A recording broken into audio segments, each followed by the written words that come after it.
Hello, hello, hello, hello, hello, and welcome to Hear This Pod. As you can see, it's not my usual co-host on the other side.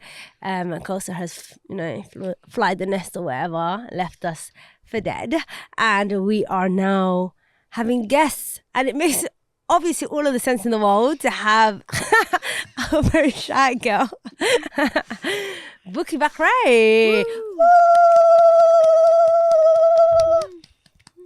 You're doing this. Anyways, Bukky, how you feeling today? You feeling nervous? What's going on? It's, the people you know in the room. We've got Coco BTS. We've got, your beloved Suhaar and you. Like, how are you? What's been up? Sorry. I'm good. You're good? I'm good. Perfect. I feel really good. I feel really, really, really good. We've had a good day. Me and Kosa watched the film in the morning. I feel really energized. Perfect. Try talk at it so that it's not because it might be a bit far for you. Okay. But on a scale of 0 to 10, what would you say? How were you feeling? What number would you be? What, today or generally? Today, a good 8, 8 out of 10. Proper. Yeah. It's a good day. We thank God. We thank God. It's a good day. It's a good day. Woke up, had a good run. Okay. I really thought I was training for Creed 6. Then I meal prepped, so Kosa, had a good laugh. Great time. Yeah, man. I love that. How do you run now? Have you been running for ages? I want to get into running, but I don't know how to start. Yeah, I've been trying to do 5K every morning. That's what I've been trying to do. And I started about 5 weeks ago. Damn. I've been doing it 6 days a week. It's going well? Yeah, it's going well. I think in the first week, it was like, I was doing like 3K in like 40 minutes. Okay. And now I'm doing like 5 in less than half an hour. So like it just progresses. It's crazy how That's crazy because you're literally getting fitter. You know what it means? Literally. And yeah, now it's like, I think I'm going to start doing 6 and 7 because it feels like a warm-up. No, you're bad. You said 5K is light work.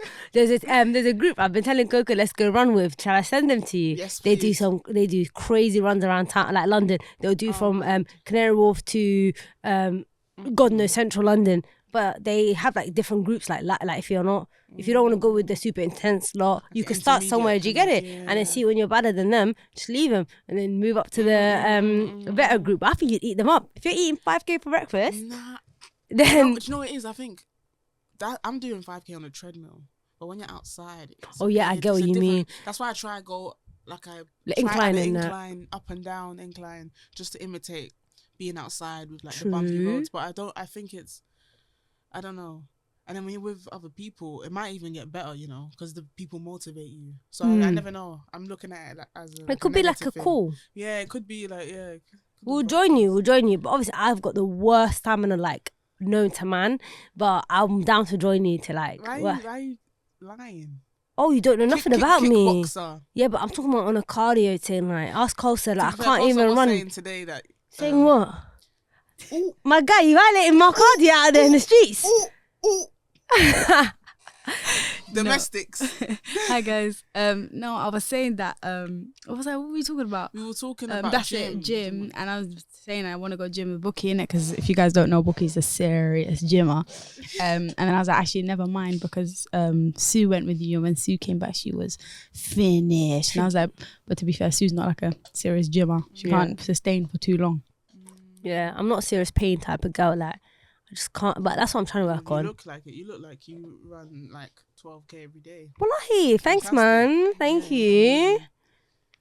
Anyways, yeah, I'll send you their page. I think they're called like Barked Off. Yes, please. We should all do like just a whole group run.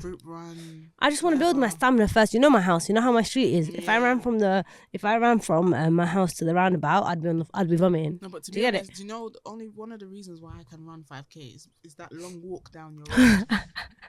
Marathon training. It's almost like I'm going to I don't know, Spain or something. You know that people do that walk to Spain. That's how I feel when I'm walking down. It's like never ending. Yeah, but you get to the roundabout and then there's hope. Do you ever feel like that? Yeah. And sometimes when I'm walking down there, I'm like, let me just go home. You're like, what? Yeah, all that travel there, yeah? Yeah, I'm like, forget it. Let me just turn back and go home. Oh, you would never think as well. Nah, that road, yeah. Coco does it in speed lightning. You know that? One girl's she flies. She says, Suhaar, we're gonna make the 4-minute train. You know how long that road is? And the next thing you know, I'm jogging beside her. She keeps my stamina. If you use the road, for me, it's her. Coco walks fast though. She flies. Yeah. She literally flies. She flies. No, she flies. Like, it's not walking anymore. And I'm telling her my limbs can't hack that. But okay, cool. I'm glad. You're feeling warmed up. I feel you warmed up. Got sex for that and he's saving up.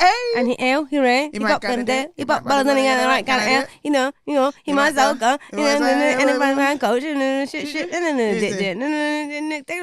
That's the kind of dude I was looking for. And yes, you get slapped if you know. I say, excuse me, you're a hell of a guy. I mean, my like elegant fly. I mean, so shine. I'm thinking like. Anyways, yeah, let's not get distracted. Cool. I thought we could have, open it up just to get a bit comfortable, talk about something we've, some recent watches that we've had. Coco and I have watched Demon Slayer, the movie. I know you're not a big anime girl, but Coco, I wanted to ask you what you thought of the movie. For those who haven't seen it, because I think it was only playing for one day, like December the 23rd or something like that was the only, February the 23rd was the only day it's playing. But yeah, what do you think? Yeah, it was good. I just don't. They gave us a bit too many cliffhangers. I wanted more, but I am excited for the second season from it. What did you think? Yeah, the new season looks lit. Like I feel like they gave with Demon Slayer movies, they always do too much like recap. Like you're rewatching so much of the season that you already watched, but it's nice to see it in a big screen and everything's a bit more dramatic. But like you said, I think it set up the scene well for what like the next part's gonna be and what kind of dramatics to expect. But we can move on swiftly from the anime talk. Let's talk Iron Claw. Oh yeah, for the listeners, I'm extending my fingers almost like I'm grabbing somebody's head. The Iron Claw. Come on, what did you think out of 10? Firstly, out of 10, maybe about 16. Oh, you tricked me. Yeah. Maybe about 16. Yes. It was so good, wasn't it? Oh, fantastic. Kosa told me to watch it without any warning. Well, she gave me a warning, I guess, because she sent me a picture of herself after she watched it. But I went in there and my heart was like shattered. Fantastic. Damn. Fantastic depiction of like dysfunction in the home. That film was dope. Yeah. It's just like I want to watch it again. I'll need to watch it with my brothers. I was meant to watch it with them first, but that didn't end up happening. But I'm glad I watched it with Kay because you can get yourself ready now to watch it with them as well. Yeah, and like see, like just the appreciation that Kosa also had for the film. It just made me she made me point out like different things that I probably would have missed if I watched it with my brothers.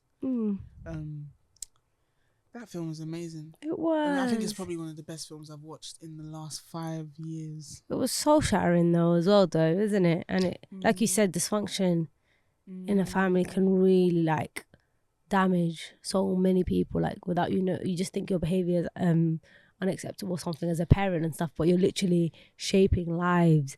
You're putting like kind of pressure that they can't hack on them and stuff like that.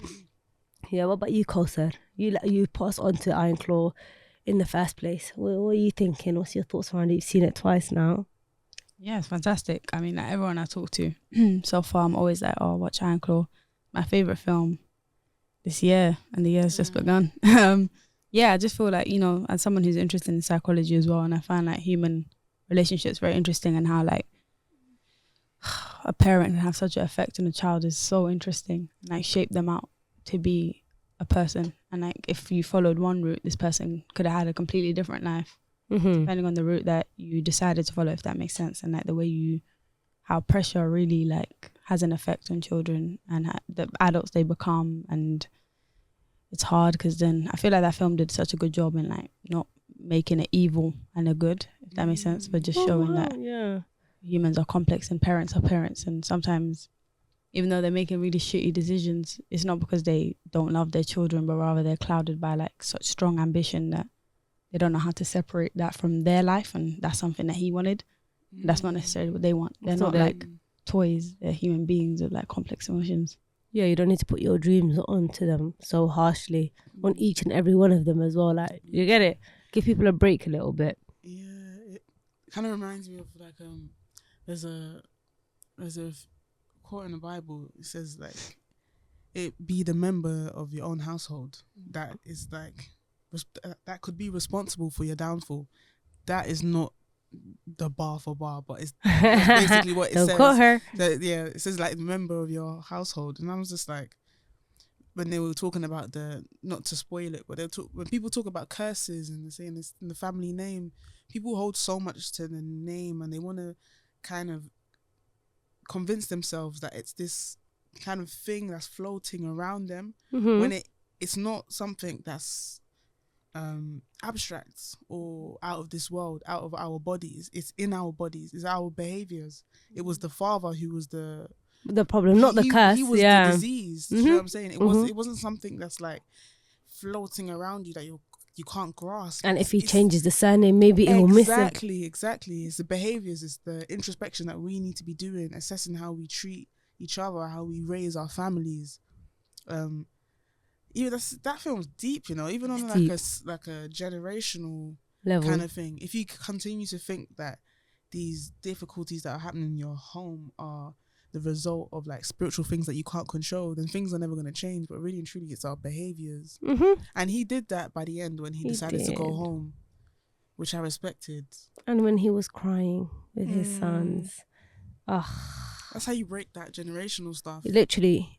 But I think even when they said, I think when he took the baby to the naming place and he was like, I just want to be safe and that, I felt so bad for him, because in his way he's trying to protect his new formed family, and he couldn't. At the beginning he was going down the road where he wasn't really functioning as a father, because his pressure of his previous prior family was so heavy on him that he couldn't fulfill his role. Like, do you get it? He couldn't turn up to his home. Like, he'd even sleep somewhere else because he felt like he was almost like he he could contaminate them with all the bad that he had, and it's all just from him growing up, what he's had like put over him, and he thinks it's contagious to his new son. But him thinking that is not protecting him. It's actually, if he had continued down that road, it's just making that son not have a father figure. Exactly. But then later he's able to kind of rid himself of that grief so much, and still turn up and like, you know, mend with his sons. At the end I was like,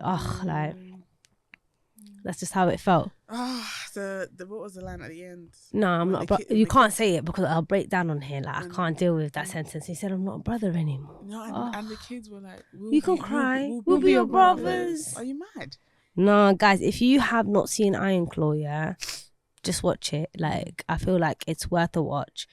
Looks at, sorry, I was about to say, I mean, by this point we spoiled it. But that's fine. It's a review. We didn't like, spoil it though. Yeah, not that much. If we did not spoil it. No, but I mean, like, you know, when you go in raw to Iron Claw, like, but we could put a spoiler thing. But like, you know, when you go in not knowing anything, I thought it was about a wrestling film. Like, we all thought it was a wrestling thing. Like, but boy, what I watched and what I thought I was gonna watch were not the same thing. You know, to be honest, like, because obviously I came in excited about the WWE, and like, obviously I used to watch wrestling with my brothers. That was my whole thing. And then when I heard Ric Flair was in it as well, I was but then it became more than that. It's more than wrestling. It's deep. It's that film is. It's one. It's it is a lot. You just come out of there. Go on. And just like masculinity in wrestling, and how masculinity is like presented in that film was very interesting. Like, very great director and writer. Like, felt like the person who did it really knew what he wanted. Yeah, innit? Everything was in there for a reason. Like, it was so intimate as well. It was in its own like. And the black and white scenes at the beginning, setting the scene for us. The dad putting the importance of it on a Cadillac. I think it was a Cadillac, and he was driving, rather than a functional home for his children. And then later, it was just. And we all know that from our homes. Like, I know I've been in situations where like it's always about how you're perceived in your community. You're perceived by your parents, friends, and it's what can be externally seen. Exactly, and it's like, I don't know, I always forget how home transcends the dysfunction of home transcends any bias that I think makes things unique to its experience. Okay. So I'm like looking at all these things that are happening in that home, and I'm like, oh, I thought these were just the black home. Black people. Yeah. You know what I'm saying? But it's all these. It transcends. It does. It's like complex human. It's interaction almost, it's innit? Humanity, bro. And how each interaction will taint a human differently. It's like two people two humans in the same environment, same home, same dysfunction, and it can they can come out so broken in different ways, or like not even think they're broken and replicate the broken behavior. It's like, do you get it? I think like Kosa says when she's interested in psychology, it's so like, do you get it? It's too complex. It's so diverse, and it's like, how do we stop making broken people? You know, but I don't think that humans can do that. I think certain will realize they're problematic, and certain will just like replicate. How many people we know, like personally, I know that will replicate a behavior saying, oh, but my auntie used to, like, you know what I'm saying? Like, they're just going to do it again and think like, if it was done to me, I can do it to others. And there's no sense of self-reflection or realization that you're messed up. Like, do you get it? It's not, I feel like it's okay sometimes to realize that you're a mess or like you weren't treated fairly, but still not get too bogged down by that and try to like kind of rectify it from the point you're on words, so that you're not either going forward or moving backwards, because you don't want to be stuck. Exactly. Yeah. See, man. Can that one Deep, man. Young wrestling film open up this kind of conversation? It's an important film. And just siblings. Do you get what I'm saying? Siblings are so important in this life as well, man. Sorry to your only children. That's boring. But anyways, Just watching that film, like someone who I really was like, I think feeling for in a different measure was the mum, because I had a moment, especially watching it twice.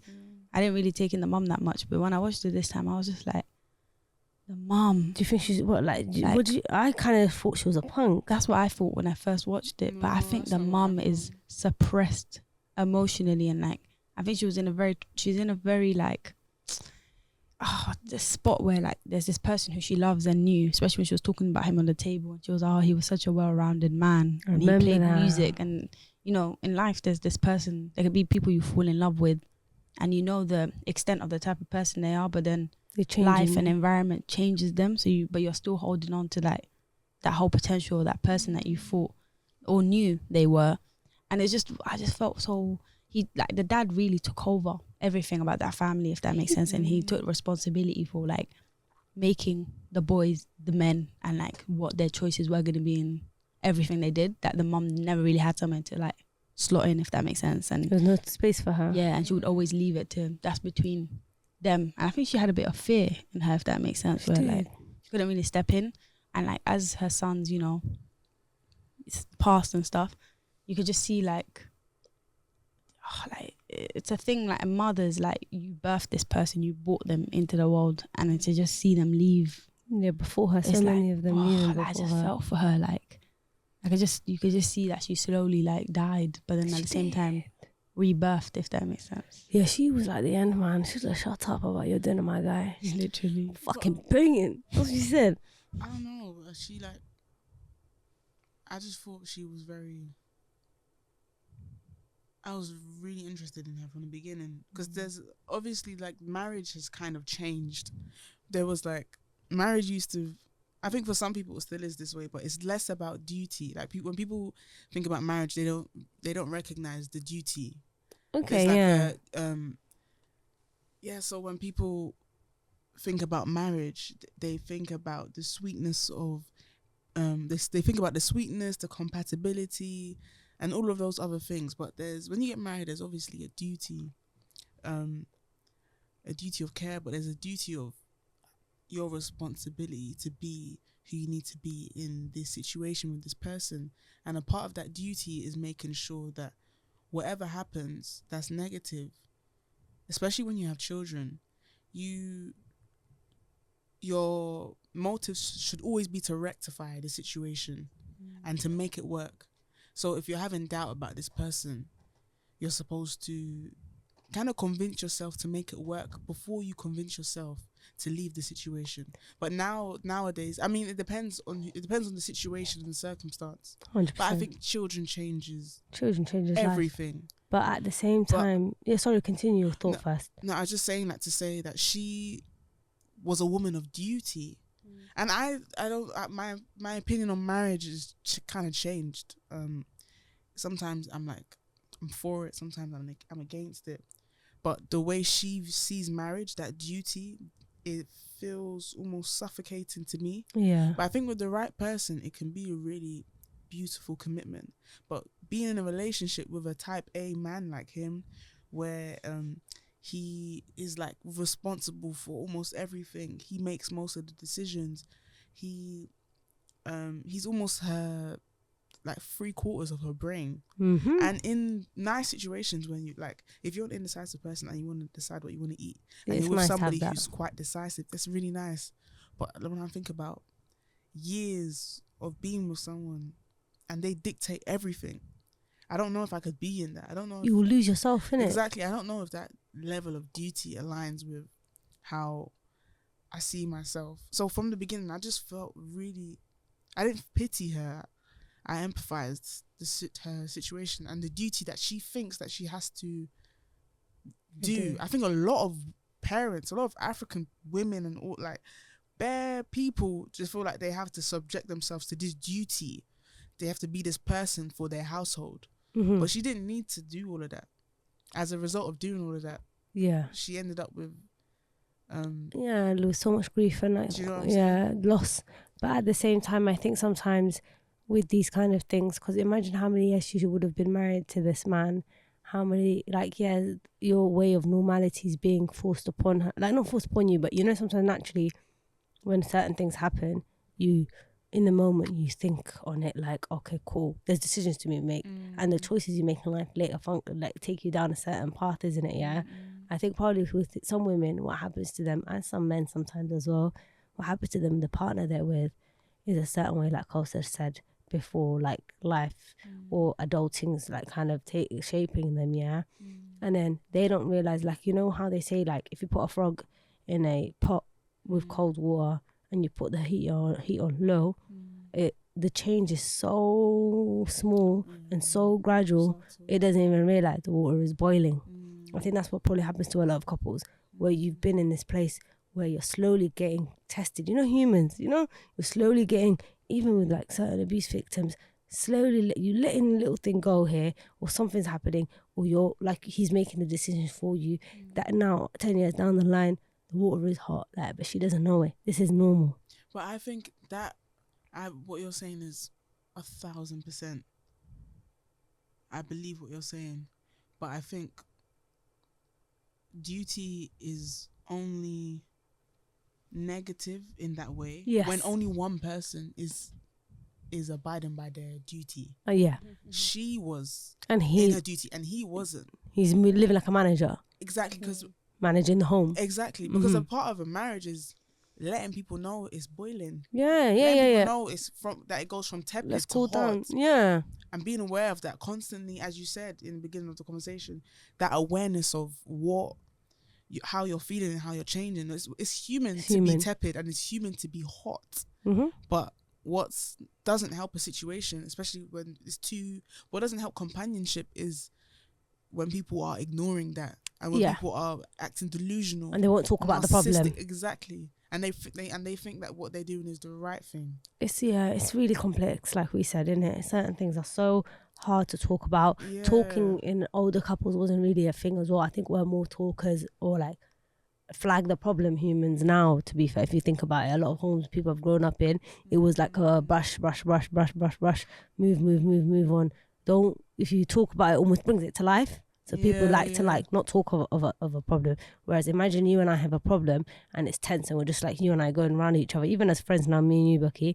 But then when I sit here opposite you and I say, like, what am I going to feel like? What's your problem? Already I've brought it, there's life in that. So either we talk about it and we're clear in it, or our friendship takes a halt there. So that's what people, I think, maybe sometimes it's too tense to do in a real life setting. It's too tense to say, what's your problem with the boys? And he says, shut up.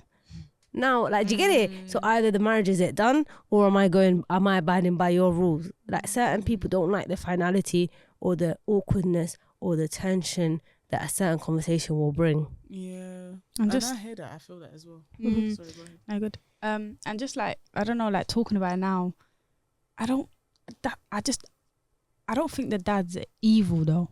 And I don't think he's an evil person or anything like that. No. And I actually have a lot of sympathy for the dad, like, because I think he doesn't know what he's doing. yeah, and I just think he really thought that it was the best for what he was doing for the boys, was the best for what he knew, if that makes sense. Like, he always thought being the strongest was it the best. Yeah, the baddest and that. Yeah, was like, he wanted to make them tough because he thought you had to be tough in life in order to succeed or be in a better place, which is than I can get, yeah. ever was. He was done dirty. He couldn't, like, he wanted so much for his family, to the point it started off beautiful and good and he wanted the best for them, but then it became ugly because, of course, like, he got so blindsided by like that end goal for what he wanted for them and for himself, that like his sons actually died. But he was emotionally still, constipated. Like, he wasn't even constipated. He completely numbed himself. Like one of though. those scenes, I don't want to say it, yeah, when he says, you know what I'm talking about? That's what I'm saying. I sympathize with him because that's not normal. Yeah. Like, he put himself in a place where like, and life clearly has put himself in a place where like, he had to prove something to the world and the environment around him. And the thing that came with his family name now, that he lost all emotion. His sons actually died, Suhaar, and he like kept it stepping. He really kept it. He said, cool, like, who's stepping up? Yeah, which is why I said that's not someone who I can call evil. Like, I actually feel really bad for you. Like, that's someone who like, must have been through so much to get to that point. But then it's that strange loop.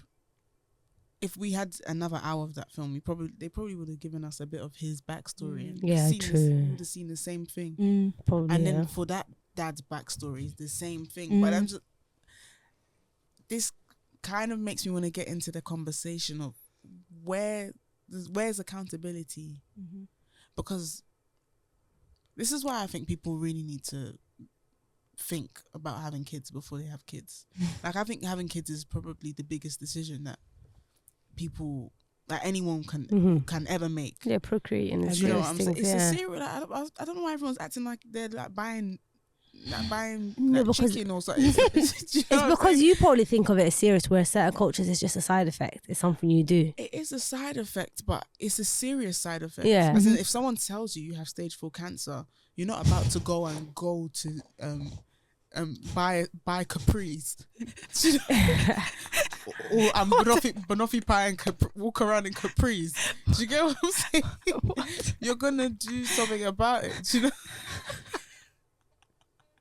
But it's like, and then if you are gonna have kids, this is a serious thing that you're about to do. Yeah. And I just think the way he raised, I don't know, I have this conversation with my friend Annette all the time. I have it with Annette all the time. But just like, where sometimes you look at a parent and it's almost like they're not speaking another language. And it's so interesting because I thought this was like a like a diaspora kind of household situation. Was it first or second generation? I thought that was, pardon? Who? Both. Like, what you're saying. Both, what I'm saying. Like, first, like, people would only understand the language barrier in a household where you both speak English but your parents from a different country, the collisions in communication.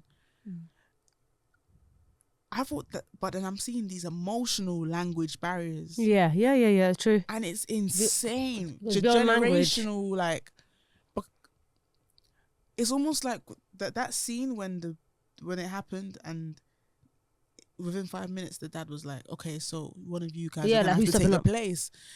They're like, we ain't even sat in our emotions. Do you know what I'm saying? Yeah. It's like everyone's the young boy was looking at them kind of like like I was back half the time, man. But then the dad's doing something that makes so much sense to him. Yeah, logic.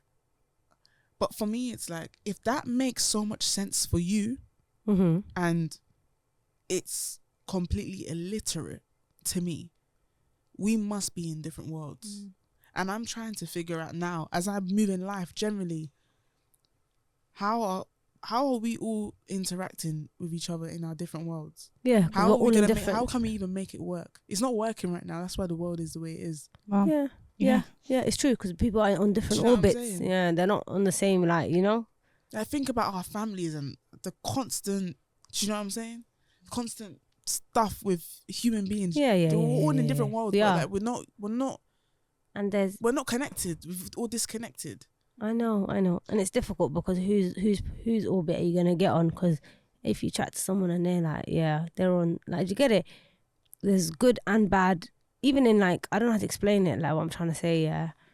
But I mean, when people say like, oh, like I've done some self-acknowledgement, or like they're doing better, and they're like, yeah, cool, they're good at certain things, there's still so much wrong in that orbit sometimes. Do you know what I'm saying? Exactly. And it's like, it gets really, like, for me, because I think about that often, and I'm just so like, because like you said, when you believe in something, you believe in it so much. Like, how are you not, like, what do you mean you're not seeing it the way I do, type of thing, innit? Yeah. But then imagine, fundamentally, there's some stuff you believe that's just out of order as well, but you just won't see it. So I'm just always like, everyone's on such different pages. Sometimes it's hard. Like, do you get it? But let's move on from Iron Claw, because I feel like it's taking up a lot of our conversation. I think Yeah, go on. No, I was just like, I was just thinking, because the way you articulate that was so, like, I don't know why it extra landed, because I feel like it's a conversation we always have all the time, like, especially with parents and like being second generation and stuff. It's like some things is so like, how are you? Like, what you're saying is not making any sense, but they believe it with such like conviction. And I'm here like, what the fuck? Like, that's so out of what are you saying? Like, do you hear what you're saying? And like, I just like, that's why I always then sometimes I go in a whole spiral about it, which is why we have to move on from this conversation. Otherwise, literally, we'll take up the whole pod, because it's like, then can there be right and wrong in the world, if that makes sense? Like, and then can there be bad people, good people? Because then bad people think that sometimes what they're doing is what it is, and of course there can be, but then I'm like, then it's like, where do you have responsibility? And like, say then which is, anyway, it's a madness. Like, human beings is a madness, life is a madness, perception is weird, because then even just normal day-to-day, like, again, some people were talking about earlier, whether it's beauty, whether it's just normal day-to-day life, the way Suhaar perceives something, the way you do, the way I do is like completely different. Like, everyone's just living a different life, if that makes sense. Yeah. Like, from the way you see things, you will see other things in life that I won't even see. Even in social situations, you might clock 20 different things that I had never clocked, but we're in the same place. You may have had a completely different experience than I had, but that's purely because of how we're seeing things. Literally. Word to my next topic. This is a good segue. So there's just one more thing I wanted to say. Yeah. Just off the dome of what you're saying, because it's making me think of something. Something happened between me and my mum. Yeah. I won't say what the actual word. I won't use the actual words that I used. Yes. But let me think of an example. Okay, I said to my mum something like, "That went over your head." Yeah. Common British. She said what? She said. She was like, what did you say? Bukky, what kind of thing are you saying? There we go. No, as in, it's almost like I told her that she was a dickhead. No, that happened to me before. I said something like, I said, "Mama, like, you're not serious." But I mean, like, she's just not a serious guy. Like, no, like what she just said was, but I said it in a more like laughing, like, it's not. What's not serious? I'm a joke. What? Yeah. I'm not your friend, you know. I'm not your common friend. They get better offended. You're like, no, it's not that. It's just joking, man. I thought, boy, that's not. Like, I'm not saying anything that's offending you. It's just a way of speaking. Yeah. But it's like, after you both had said that, and when I said that, my mum is how she's decided what that means for her, and that's what it's always gonna mean, and that's always gonna have an impact on our relationship, because I said something disrespectful to her in a moment and I was just having the conversation with you. But it may not. It may now in the moment. It may feel like it will always impact your relationship, but it may do so temporarily. But no, because everything always impacts. Yeah, it does. Like, it does. But I'm saying, but you never know how it could impact. I'm saying after a couple of years, she could it went over your head again, or someone else might say it to her one day, like 10 years down the line. Yeah, and she's like, yo. This ain't even a deep statement, you know. It's not that rude, you know. I overreact. You never know. I'm saying, obviously, that's why the world's constantly shifting and that. But moving on, actually, shifting is a good word, because I was gonna go to shifters. Because like that. segue.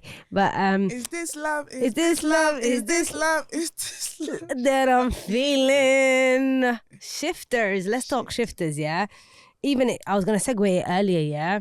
Through when she said how two people don't remember the same memory is different, you know? Because I always think about that sometimes. Like, you and I could have gone into a conversation, and it's happened to me a couple of times. Like, if you and I, today, someone came into this room here and something happened, the way you retell it and the way I retell it is different. I'm super dramatic, or I'll put this flair on it or something, and you'll be like, nah, that's not how it happened and stuff like that, yeah? And she was saying it in this play, and I was like, this play is lit. Like, why has it got so much things that it's touching on? Let's talk about it, guys. Because have you seen it? Tossing Cole, yeah? Let me tell you a little something about Tossing Cole. His name alone. Yeah, it's a serious name, isn't it? Tossing's one of my favourite Nigerian names. Really? Yeah. Okay. Cole as well. It's just a serious name, like TC, Cole. like, yeah. TC. And Heather as well. Heather. This compound. Chemical element. Listen, chemistry. Nah, 10 out of 10 though. We're all giving it 10 out of 10. I'm going to give it 12. Coke, you and your numbers today, man. But Coco can't even speak. Because let me tell you, Bukky, when we were sitting there, yeah, halfway through, Coco's like gathering her belongings. She's like, I can't do it. I've got to leave. No, she wants to leave, Bukky. No. Bukky had to sit her down like this. It's a tough one. It's a tough one. Especially if you're like severely single. But I'm not talking about anybody in this room. I'm just talking about if anyone's severely single and you're gonna watch Shifters, it's almost maybe like a self-harm in a way. No. On a single thing, I don't think it's that dramatic for a single person, because it's showing how painful it can be. People are missing. No.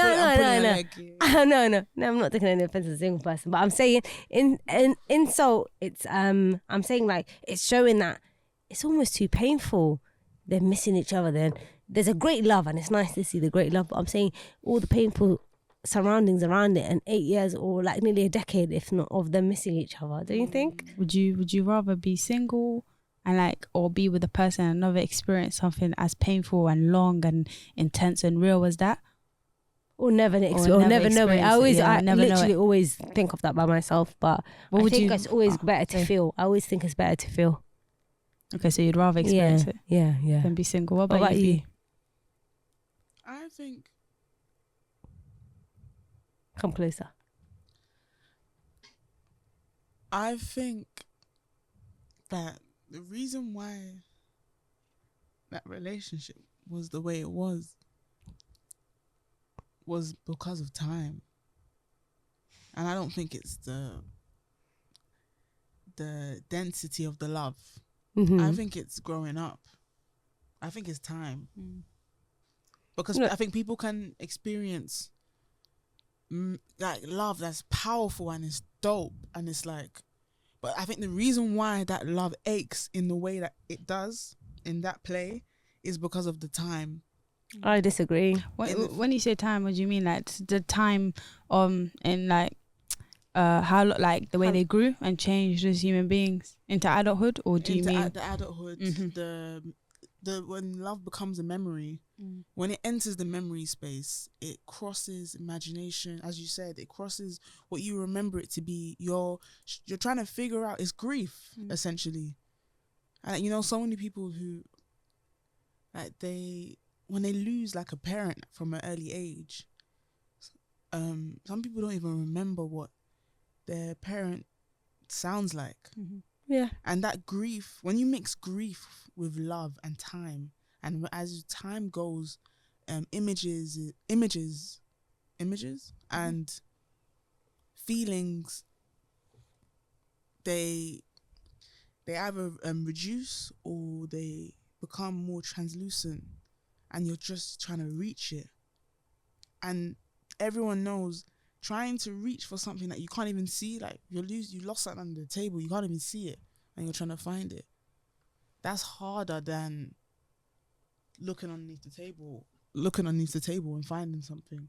It's the imagination. That space that's frustrating, and I think only time can do that. And that's what is irritating for me with that play. Irritating, like soulfully. Same thing that we experienced with past lives.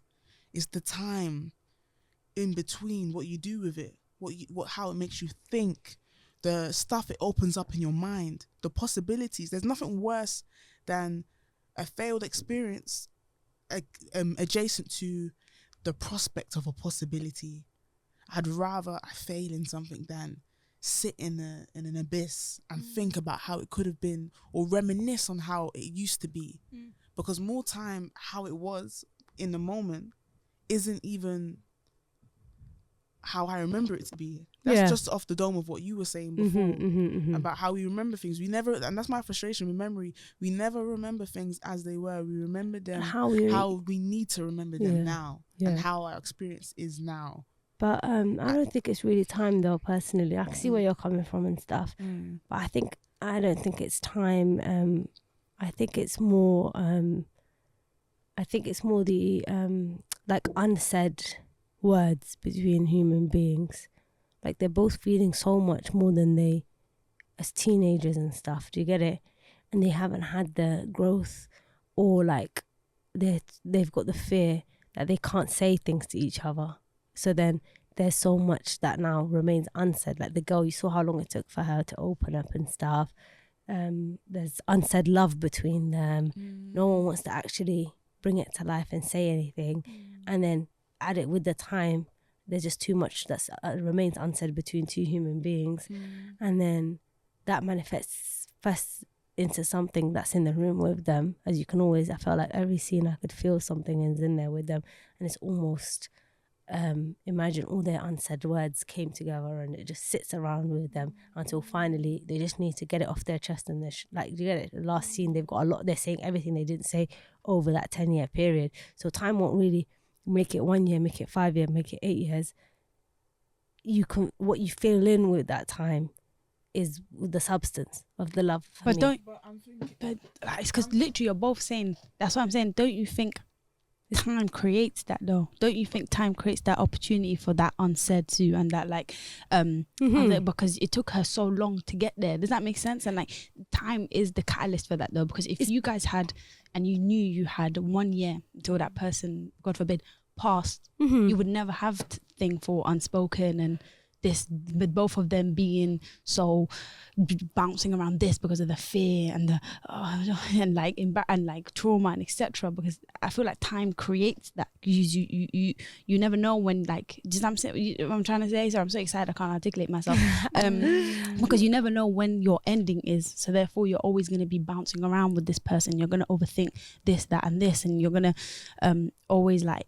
Humans are complex, and vulnerability is something that humans always dance around, if that makes sense. And like that fear of not knowing what this is with that person, and both of you not knowing what the other person's thinking, and both of them going through so much grief and loss and that. But then time is always that back burner, in the sense that you can rely on that, if that makes sense. And like it's a mix of things. I still don't think so though. I think it's both of you. I think it's both of what you both said. Yeah, like it's like hormonal love and adult love are very different things, and the way they feel for people is very different. But growing in love is also another crazy thing. Yeah, and that's what I saw in Shifters, and that's what I've seen. That's what I saw in past lives. But how you feel things as a child or a young adult. Yeah, like your puppy love is different to your adult love. I don't know if it's necessarily different, but the way the chemicals are on it is different. It is different, but the way the chemicals are on your body, I think it's different, but not in a way where it's like lesser. I think it's the compound is like, it's more exciting, it's more daring, it's more ignorant. Yeah, because when you're an adult, you're coming at it a bit more logically. Exactly. Whereas you're just taken away with the love when you're a teenager. Exactly. And it's like, because that relationship didn't grow in its love. They didn't have those feelings. They didn't experience those feelings together as they grew into their adult, like post-adolescence. Yeah. They just had those feelings as children, and then had this long break in between of, what, and then that leaves you in your boat of imagination and dream. True. But relationships wise, yeah, I know what you mean. Like, do you get it? Like how you approach your feelings. Yeah, It's different. Yeah, it's just, And you think everything's more magnified. No, don't you think everything's more magnified when you're younger? Even other emotions we used to feel, like when I was embarrassed as a teenager, especially embarrassment. I feel like I felt embarrassment so much, yeah. I just found everything embarrassing.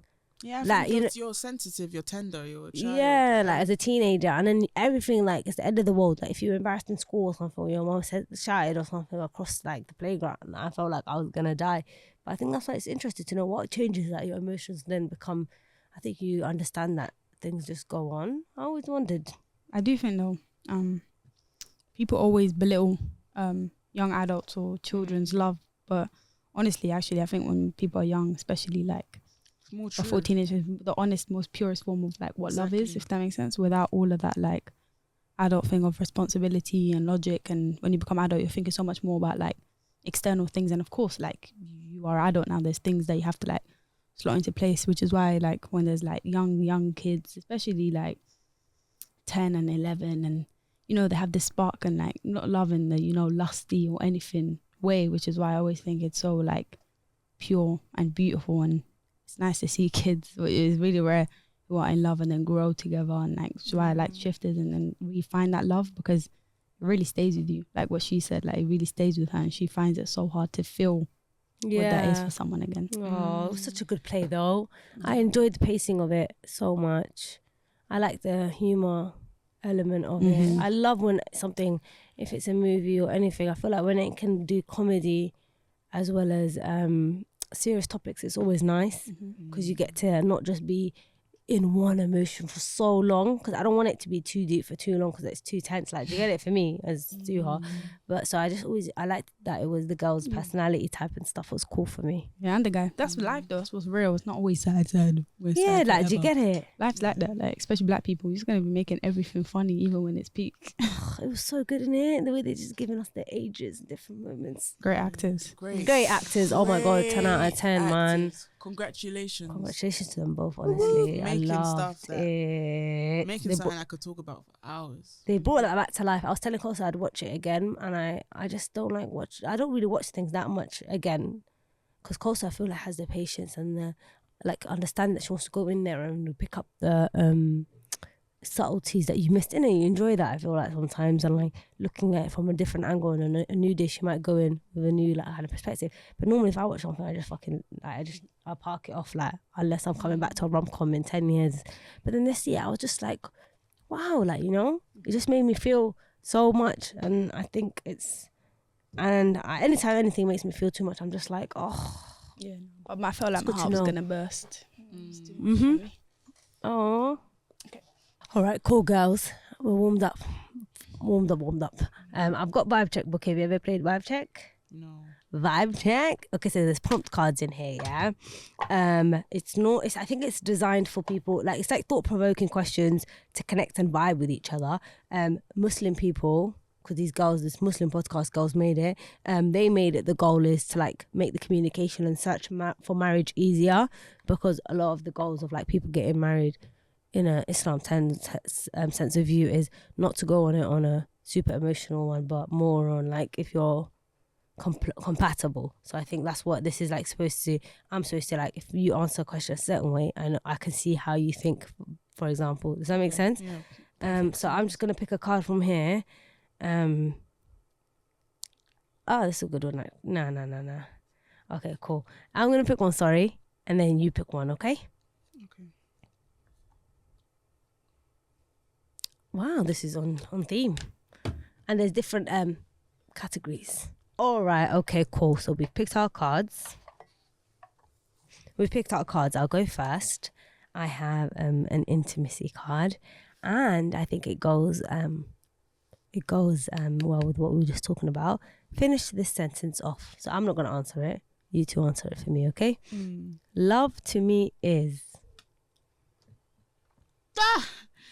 I wish you just saw what Kosa did. She did this, Bukky. Look. She said, get that out of here. Get that out of my face. Okay, but Bukky, what's love to you? Concise. Just give me... Question is too much. innit? But give me. That's what I'm saying. Like nothing. What's that? Yeah, like love to me. No, but obviously, imagine someone asked you that, guys. Oh, well, look at me. Essay dissertation. In conclusion, after 3,000 words, I have so many things to say. no, love to me is love to. No, let me not do that. Every time I do that focus, like you're gonna do it. She's reading the pages. It's a mag. It's an essay, dissertation. Okay, sorry, tell me, girlies. No, it doesn't. Like for now, just give me maybe a word. Give me a word. I think that makes it harder, and then we can move on. What's the sentence again? Love. Finish the sentence off. Love to me is. Course, I got one. No, go. Okay. Only because it's the first thing that came into my head, but of course there's so many things to say. But love to me is transparency. I like that. I think that's a good word actually. Books Baccarat, your turn.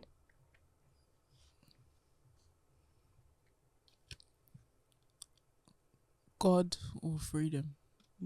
I like that too. I like that. Thank you. Okay. Scary. Give me your question now. What's Salah?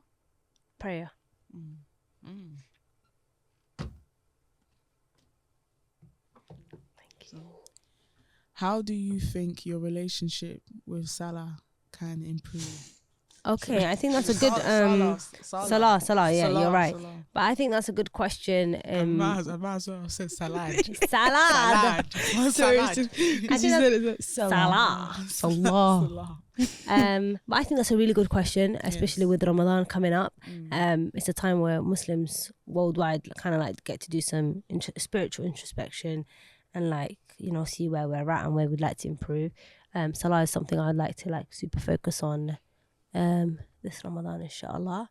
And I think it's, you know, a way that shape, especially praying outside, I think is very difficult. Personally, as a woman, I find when prayer hits me while I'm out in public is harder for me than the days that I'm mostly indoors, because it's so easy to just do wudu. It's easy to just, you know, pray in your house. Whereas when you're outside, if you need to, I feel like certain mosques or certain spaces don't really accommodate to women that well. Even though in London now you'll find almost a lot of places that do women, but you just have to, like, do you get it? Find somewhere to do your ablution and then find a prayer. But personally, I think it's something that even if maybe what I'm gonna do is start in Ramadan, plan my days around Salah rather than like how they are. So if I'm like, okay, I need to pray the whole, well, let me put this hour in like for that and stuff like that. But yeah, that'll be it for me. Do you have anything to add, Beanie, or is it the same, Lovely? Yeah, completely what Sia said. Like, Salah is really something I want to focus on, like going forward in my life, because I haven't been, and I just feel like it's really the call to life. It's kind of like meditation, but with one-on-one in it with your God. So yeah, I really want to focus on it. Yeah, thank you, Bukky, for giving that. What about you? Pray it in your way, not in Islam way, but how's your relationship with prayer? My relationship with prayer is very colloquial, and I think I love that. Sometimes I'm talking to God and I'm just laughing. It's nice that we can have a laugh and pray. You can pray anytime, have a laugh. Because God knows what you're doing. Sometimes I talk to God and I'm like, I didn't speak to you because I thought you wouldn't listen to me, but I know I'm just chatting, because God's never gonna not listen. There's never a prayer that's not counted. And that makes me laugh, because my arrogance, my ignorance sometimes thinks it can think before God, but God's already fought. Do you know what I'm saying? I struggle with like prayer. I struggle being consistent. I struggle with the idea that I manage to be consistent with things that cause detriment to my life. But the one thing that I know is that's absolute and changes my life for the better. I can't be consistent with that, and I'm frustrated with my body I'm frustrated as to why I'm like I'm just like shaped like that, and there's only so many times you can blame the system, bruv. Or your Literally, environment, sometimes you it's know gonna what I'm be saying? you. Yeah. It's me. Do you know? At this point, it's me. I hear you. That. But it can just improve by. I love that. Most of my friends are believers, so when we talk to each other, it's not just about. Everything comes from a perspective of trying to be better in that way, Mm-hmm. and I think that's also really like stunning. Because we all want to have better relationships with God, and I think that's And then in turn, be better people, hopefully. exactly. So I love that. That I want to buy this. Yeah, vibe check's 'Cause, quite like, good actually. Speaking about God in this way, like amongst friends, I think it should be normal. 100%. And more normal. It's not every day talking about things. No, they talk about love and love your Lord. I like that. Yeah, really good questions in there as well. Like just generally, if there's a relationship that Scenarios. anyone's going into, or whether it's friendship, whether it's you just learn so much about someone, such in depth, social issues, intimacy, scenarios, finance. Yeah. Send me the link. I'm gonna send you the link. The girls do it. What do you call it? They can't. It takes ages to come and stuff because it's like super in demand. It goes in stock, out of stock. But I'll send you the link and the Instagram page, and then just keep an eye out, type of thing. And if I ever buy it, because this is my friends that I'm borrowing, so if I ever buy it, I'll add you. Thank you. No worries. Okay, cool. What are we moving on to, Coco? Let me pull it up. Pull up. Pull up. Do you remember? Pull up, pull up, pull up, pull up. No, what is this? Up. Do you remember that song, Kay? I was listening actually for a quick pop. It's killing me. See, I haven't heard it in a while. Guys, I was Costa, I sent it to you. I don't know if you listened to it, yeah. But as a quick put me on, shall I wait for you guys on set? Because you know how funny. And another one. Put me on. I wanted to quickly put people on to whoever those that are like to listen to podcasts. Bukky, you need to listen to Sweet Bobby. I've given you weeks. I started Sweet Bobby. You're on episode 1. Yeah. I gave you weeks, my guy. Do you know what it is?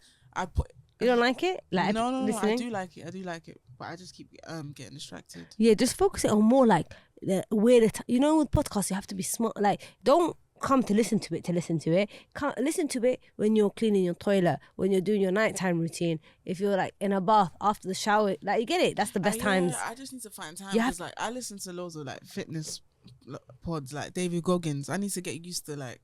That's why you're busy doing this. You don't want to listen to anything else. Because I'm trying to constantly get motivated. Okay, fair enough. Yeah, I hear you. Because I get demotivated really quickly. Same. But I started listening to the Sweet Bobby, and it's actually mad interesting. It's mad interesting, and it's so produced so well. Produced immaculately. It's a fucking audio experience. Yeah, like, it's almost like I'm watching. Look, you can see them in your hand, innit? They therefore tap into all the senses. I love this it's kind of proper podcast. Cinematic. But we'll listen to it because I feel like you're going to be spun, and then we can discuss it together. But podcast put on that I wanted to say was George the Poet. So the poet, sorry, George the Poet. But it's called, what's it called again? Like that podcast about.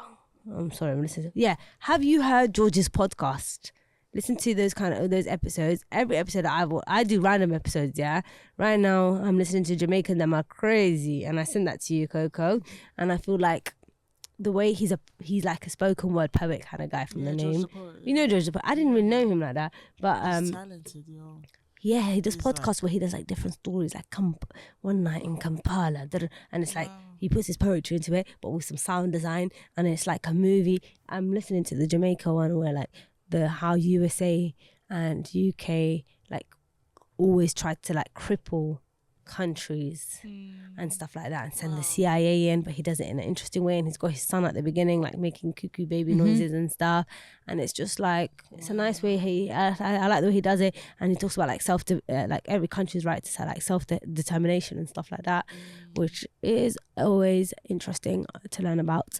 But yeah, so that's my put me on. That image, the UK crippling countries, They do. It's a bold image. Yeah. Do you get it? UK, like the British, like, you know, like how big their empire was and stuff like that. Do you get it? And then later they let people go to be by them, to be left alone. But are they really left alone? And then with countries like America really wanting the US dollar to be what dictates the world, and what kind of things are you willing to do to make your your own currency be the one, you know? And they send CIA into like other people's countries and like to basically like disable them. So it's interesting to see what the Adans are always up to.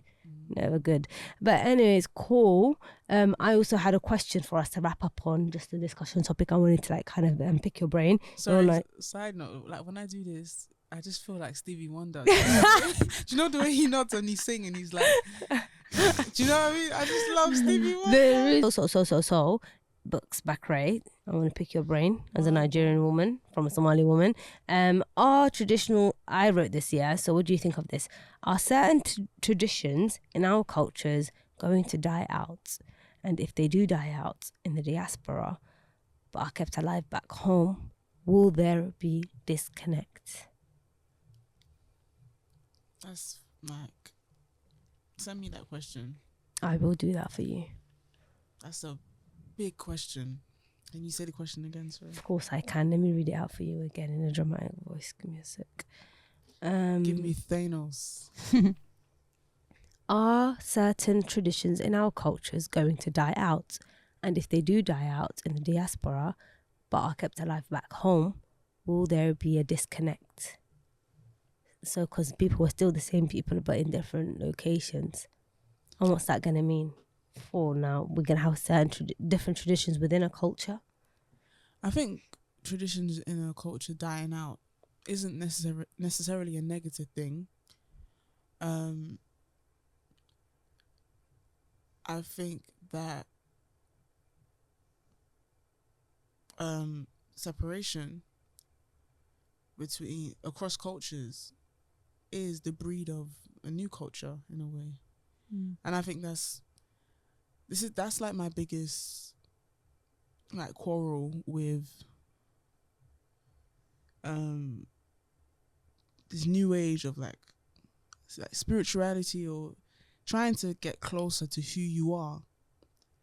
And like when I read like, I don't know, any type of like pre-colonial literature, or like I'm like seeing how people in my culture used to do things like pre-colonization, or how they do things now, like just Nigerian tradition generally. I've noticed that a long time ago, everything was about finding a new way of doing things. It was history was always a new. There was always a new thing, a new way of living, a new tribe, a new language. But now we sit here as diaspora, trying to go back, trying to get our names back, get our way of living back, understand history to figure out how to do things, repeat how they did things.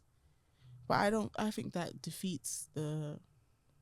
I think that kind of goes against how we naturally did things as human beings. It was always about finding a new way of living. So I don't think there's a problem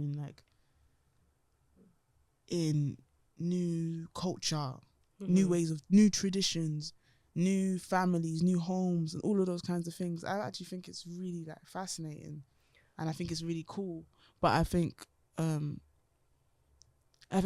it makes sense for there to be a misunderstanding, because you're always going to misunderstand someone who lives in a different part of the world to you. True. You're not even supposed to know how people live across cultures. We're not supposed to know what's happening like 1,000 miles away from us. We only know this now because of media and our understanding of that culture and those worlds. It's from a perspective, it's from a gaze, it's from something that we only get a bird's eye view, bird's eye understanding of that situation, of that culture, or whatever. Yeah. So I think it's I'm trying to not be negative about change. I'm trying to figure out new ways of how I want to live. That's inspired by how my mother used to do things. Because how my mother and her mother used to do things, it didn't work out for. I don't think it has worked out for them in a way that should. That's why we're trying to break these things, no? So I think it's beautiful, new tradition and stuff. But I understand what you're saying, and just naturally something's going to be born out of you being like a Nigerian, British woman here. Like, do you get what I'm saying? Physically, you're not in Nigeria and stuff, so you're open to new environments and new ways of living. Like, there's going to be British influence and stuff like that. But I'm saying more like certain things that were maybe core in your like way of life and stuff. Imagine them losing their meaning or maybe getting washed down, like even it being language, for example, because once we were discussing, like, you know, imagine certain like people stop not speaking their language, be it Yoruba, and then later you like, so a lot of people say, a lot of first gens will say, we understand Yoruba, but I can't really speak it. Then later you can't really speak it to the next generation for them to even understand it. Then no one will understand or speak it. Do you ever think stuff like that? Yeah, I mean, there's an example, like when for Yoruba people, we prostrate people when we see them. Yeah, I remember. So hello auntie, hello uncle. You're meant to bend down. Yeah. Some of the men, they do press ups. Yeah. My parents told me, my brothers, you have to do that to every elder that you know. Every single elder. We used to do it all the time. All my other friends used to be like, bruv, you lot are bush, bruv, like tribal culture. Like we're here bending down when you see my mum. Yeah. I think as I got older, I kind of stopped. I didn't stop doing it, but I did it less. You or just I made it easier. Bent down. Yeah. I didn't do a full squat. It became a little like dip or whatever. Okay, I get what you're saying. So stuff like that I want to reserve in my culture, because it's not me trying to kind of go back to how things used to be. That is a part of how I grew up. It is a part of the culture that I'm used to. True. I was prostrating people for 10 years. Do you know what I'm saying? Yeah. That is who I am. Yes. And I think it's important to not forget who you Where are you and are. implicate that in your household. I don't that. know you. I don't know my language. If I knew it, it's something that I would hopefully implicate and repeat across like generations. If I have offspring, do you know what I mean? I know what you mean. What about you? Do you feel like? No, I think I agree with you in that part. A lot of the things, like you said, there's all certain things, certain cultures, traditions. There's spaces for certain things to be dropped because they were more harmful than they were good. And then again, there's so much rich culture or like traditions that that have been villainized for us by Western, I feel like, culture. Like, do you get it? Like, yours is af, or this is fresh, or this is embarrassing, this is bush. Like, do you get it? But no, like, do you get it? Certain parts of it, I'm just like, we need to hold on to what we can and like let it kind of live on through us and understand maybe significance of certain things that we may have done in the past. And you know, I'm just into that a little bit more recently. I think that's why. But I speak Somali fluently, and hopefully it's something that I would like to teach my children. But you know, sometimes you never know how things will work out. You think you do, but then English is so easy for their tongue to slip back on into, like, so it's like, that's why I was a bit more, I wanted to kind of pick your brain and see where you were at about it and stuff like that.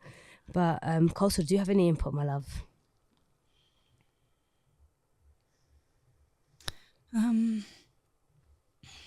I think certain elements of the tradition will die up naturally in it because of migration and stuff, as it already has with us, for example. Like little certain things, for example, like when we went back to Qur'an, and there's like so many things we still don't know from there, if that makes sense, and a way of living and a way of speaking.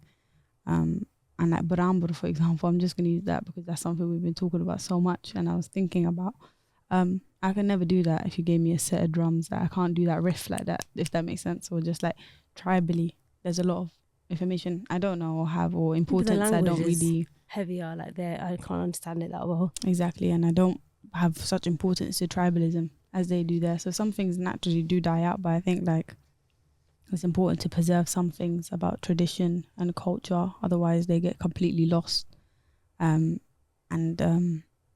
I think it's like sad for culture and tradition to get lost. New ones may be born. I think there's an importance in keeping like old things and things that are really like the center and importance of different cultures, because you learn about different cultures around you.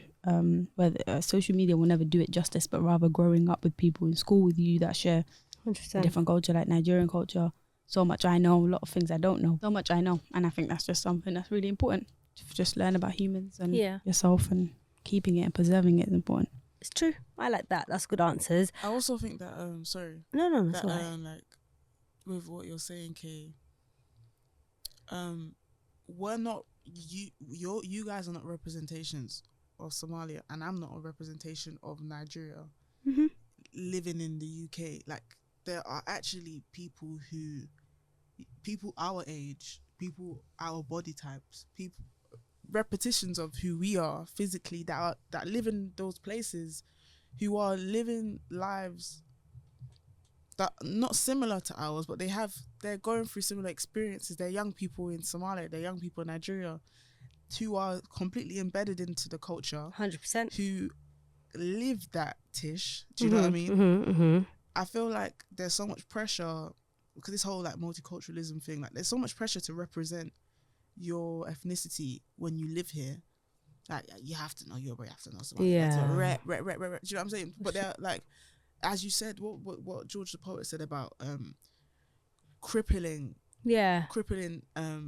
Like countries.